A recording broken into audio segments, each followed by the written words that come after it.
The House has passed a short-term funding bill to avert a government shutdown. This temporary stopgap bill funds the government until September 30th.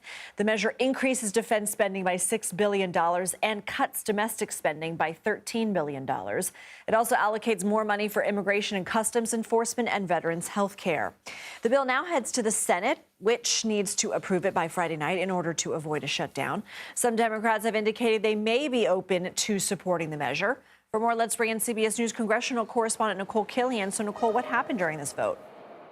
Well, it ended up clearing with Congressman Thomas Massey, a Republican, voting against this, which we expected. But what we didn't expect was Maine Congressman Jared Golden, a Democrat, to cross party lines and back this. And so ultimately, as a result, the House was able to clear this continuing resolution, even though Leader Hakeem Jeffries made clear the Democrats would stand united in opposition against it. But ultimately, getting that extra vote from a Democrat did make a difference in advancing this bill. So, of course, now it goes over to the Senate, where it will require Democratic votes to pass, as Senate Democrats haven't really tipped their hand as to which way they may vote, although Pennsylvania Senator John Fetterman has made clear that he does not support any type of vote in favor of a shutdown.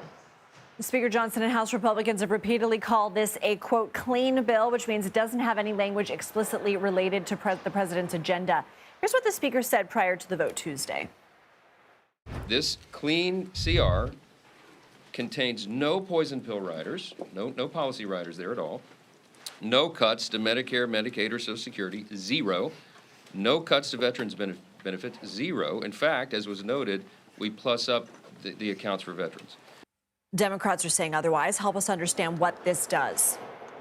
Well, basically, to Speaker Johnson's point, it is a relatively clean CR in the sense that it keeps the lights on, it keeps the government functioning at roughly current spending levels.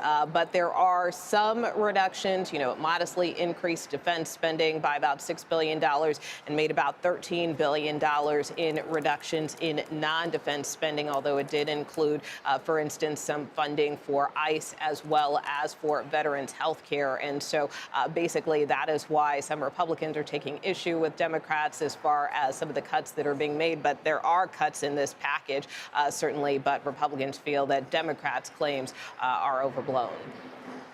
What about the Senate? What is the likelihood of it passing? And if it doesn't, what happens? Well, we're taking a wait-and-see approach, mostly because Senate Democrats have said that they are taking a wait-and-see approach. I mean, look, Minority Leader Chuck Schumer has made clear, and often makes clear during these funding fights, that, no one wants a shutdown. So that is the posture of congressional leaders writ large. But at the same time, his members are put in a very difficult situation. There was a very long meeting today that Senate Democrats had in terms of their regular lunch, but it went over, and we were told it was a very robust and engaging conversation as members kind of debated the path forward. There were many Senate Democrats who walked out of that meeting saying that, this is a very poor bill, something that they don't like, but whether or not it will be a pill that some of them swallow remains to be seen. All right, Nikole Killion, thank you.